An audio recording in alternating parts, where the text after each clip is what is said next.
Good morning mga idol.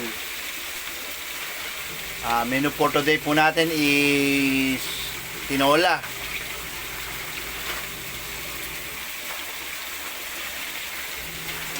Tinolang manok.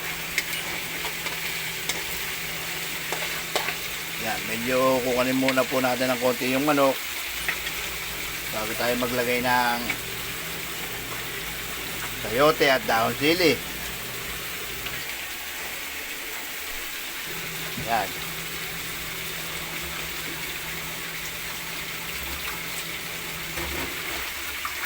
Pakasarap ito mga idol.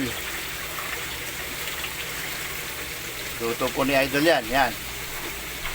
Puno natin siya ng sabaw.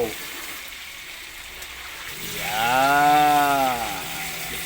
Yan ang tinola ni idol. Sarap po siya. Pakukulin po natin siya.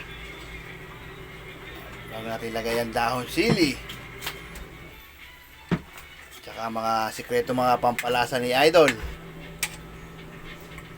Yan. Po. Tinolang manok, mga idol. Ayan po yung sayote niya. At ayun po yung dahon sili.